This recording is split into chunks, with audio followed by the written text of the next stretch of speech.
ಆತ್ಮೀಯ ಮೈಸೂರು ಹಾಗೂ ಚಾಮರಾಜನಗರ ಜಿಲ್ಲೆಯ ರೈತ ಬಂಧುಗಳೇ, ಏನು ಇದೇ ತಿಂಗಳು 10ನೇ ತಾರೀಕಿನಂದು ಏನು ಸಂಯುಕ್ತ ಕಿಸಾನ್ ಮೋರ್ಚಾ ರಾಜಕೀಯೇತರ ಸಂಘಟನೆಯಿಂದ ಏನು ಕನ್ಯಾಕುಮಾರಿಯಿಂದ ಕಾಶ್ಮೀರವರೆಗೂ ರೈತ ಜಾಗೃತಿ ಯಾತ್ರೆಯನ್ನು ಹಮ್ಮಿಕೊಂಡಿದ್ದಾರೆ. ಏನು ಈ ರೈತ ಜಾಗೃತಿ ಯಾತ್ರೆ ರಾಷ್ಟ್ರೀಯ ರೈತ ನಾಯಕರಾದ ಜಗತ್ ಸಿಂಗ್ ದಲಾರವರು ಹಾಗೂ ಕರ್ನಾಟಕದ ರೈತ ರತ್ನ ಕುರುಬೂರು ಶಾಂತಕುಮಾರ್ ಅವರ ನೇತೃತ್ವದಲ್ಲಿ ಏನು ಈ ರೈತ ಜಾಗೃತಿ ಯಾತ್ರೆ ಬರ್ತಾ ಇದೆ.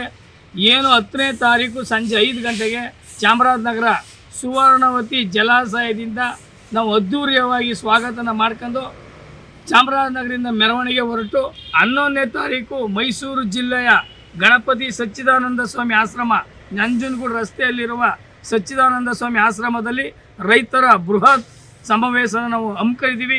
ಏನು ಈ ಸಮಾವೇಶಕ್ಕೆ ಸ್ವಯಂ ಪ್ರೇರಿತವಾಗಿ ರೈತ ನಾಯಕರು ಮತ್ತು ಜಿಲ್ಲೆಯ ಎಲ್ಲ ರೈತ ಮುಖಂಡರುಗಳು ಹೆಚ್ಚಿನ ಸಂಖ್ಯೆಯಲ್ಲಿ ಬಂದು ಈ ರೈತ ಜಾಗೃತಿ ಯಾತ್ರೆಯನ್ನು ಯಶಸ್ವಿಗೊಳಿಸಬೇಕು. ಏನು ಈ ಯಾತ್ರೆಯ ಪ್ರಮುಖ ಉದ್ದೇಶ ಏನಂದರೆ ರೈತರ ಸಾಲ ಸಂಪೂರ್ಣ ಮನ್ನಾ ಆಗಬೇಕು ಮತ್ತು ಡಾಕ್ಟರ್ MS ಸ್ವಾಮಿನಾಥನ್ ವರದಿಯ ಜಾರಿಯಾಗಬೇಕು.